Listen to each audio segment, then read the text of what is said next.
application specialist, and this is the current version of the SPEX 8000 mixer mill. This is with the lid open, this is with the lid shut.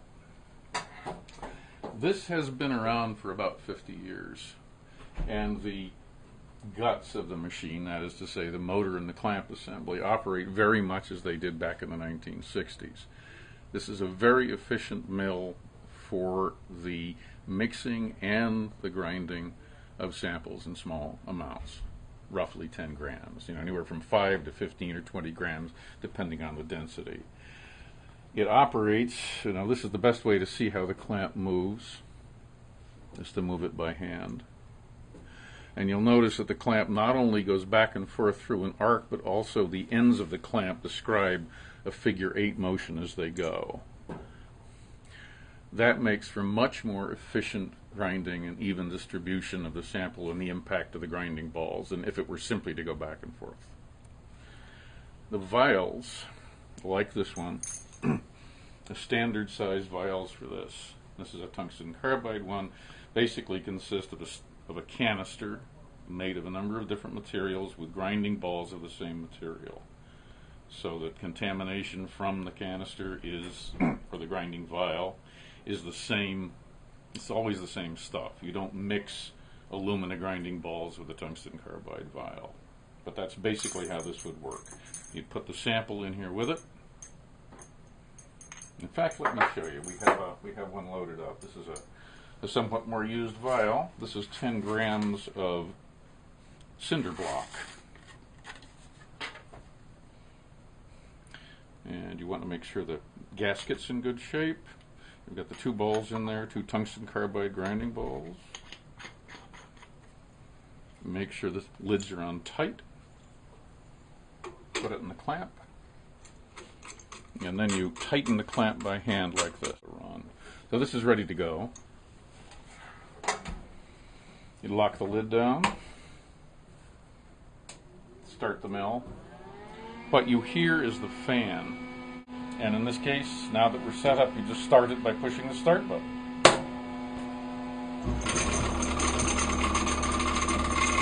And that's what it does.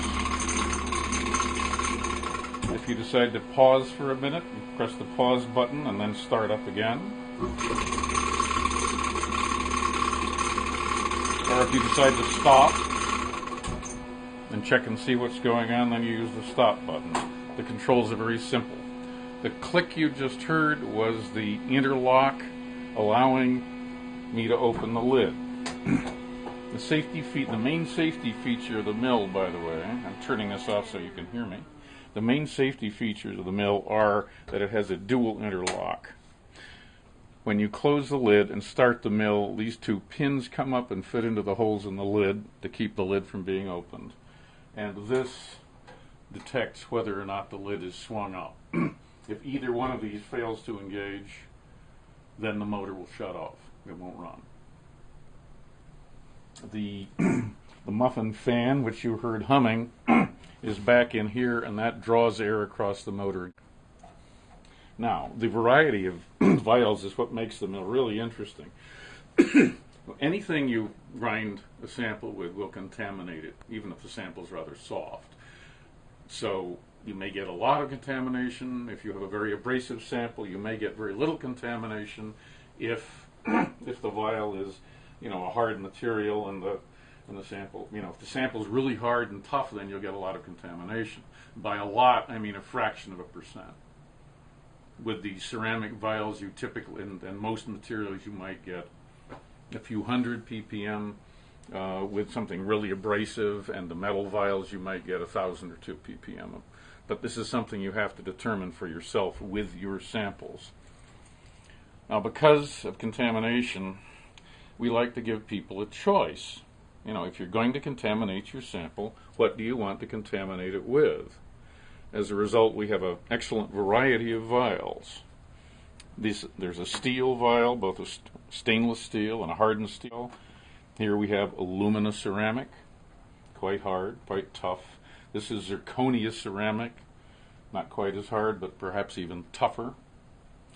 Tungsten carbide, and we also have agate and silicon nitride vials.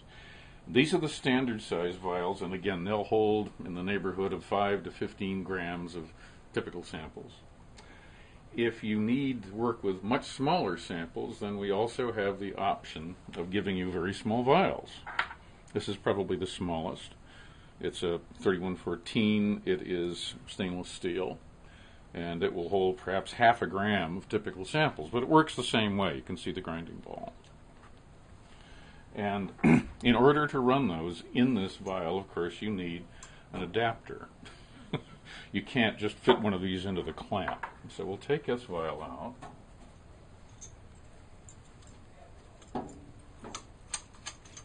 And it will show you how the adapter works. Now remember, this was on for what, about 20 seconds or something like that? So it's already begun the job of reducing this cinder block to a fine powder.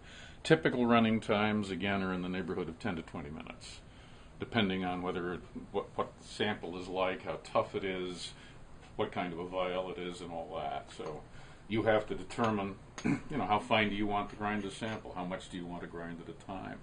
And all these things are necessary when you're working out your own protocol. Now here we are. This is the 8010 adapter, and this will work with any of our half-inch diameter vials, and they run in size from a half an inch to an inch to the plastic ones that are, say, half an inch in diameter and basically 2 inches long, like that, and which work with plastic balls in case you've got very soft samples. But you can put up to 7. And if you were working with just one, like this, you'd want to put it in the middle. Otherwise, you try to balance them around the rim, and putting it in the middle is pretty simple.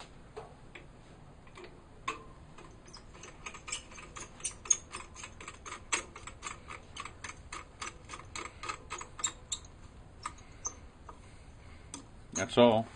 Once you're ready and have locked this down, now you can run up from between 1 and 7 of these very small vials. For the next size up, we have the 3/4 inch by 2 inch vials. This is a tungsten carbide vial. I know it looks like plastic, but that's the casing. Inside the caps, there's a tungsten carbide plate. The grinding is carried out by a tungsten carbide ball.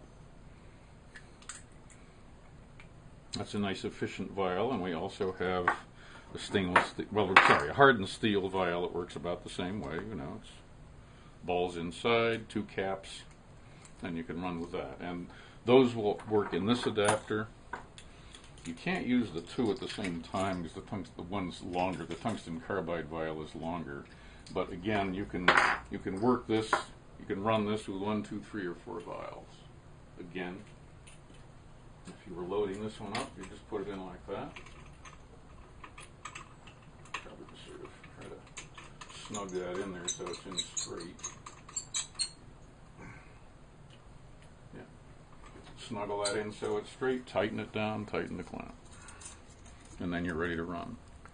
So we have this wonderful variety of things. Again, with plastic, if you're comfortable with plastic, and a lot of people are, because this is what we use to mix samples. If you have to take say an analytical sample, a catalyst, or some ore, and mix it with a binder in order to press pellets for XRF, then something like this works very well. Won't contaminate the sample with any metallic contamination. And you can put the sample in the binder in here, and then just run those. We have several sizes of plastic vial as well. This is the largest, the 6135, 1.25 inches by 3 inches. The next one below that, 6134, is 1 inch by 3 inches. And for all of these vials, we have the proper size of ball. Normally, for something this size, you'd use 2 of the 1/2 inch mixing balls, just as you would with this vial, which is the largest you can put in. So we have a pretty complete range of vials. It's also possible in many cases to use your own. If you have anything that will fit in the clamp, anything really up to about 1.25 inches, this is more than 1.25 inches. Yeah, it's about 2.25 inches in diameter and maybe 3 inches long. Anything in that general size range will probably fit this mill. It's very versatile.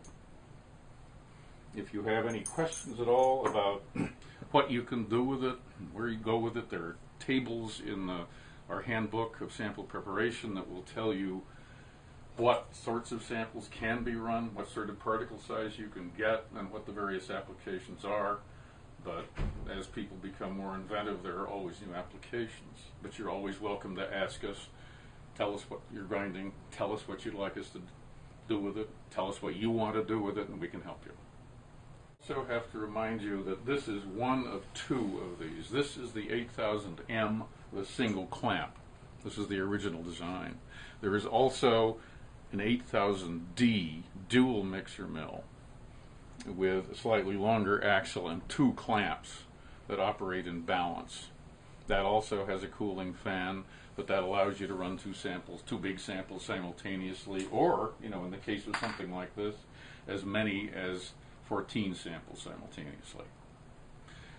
These are CE approved, and again, with both of them, in case you have an application that requires extra long running times in terms of hours, which is the case for mechanical alloying and nanomilling, we do in fact have a special microchip that we can insert in the controls to give you greatly extended running times. That is an option.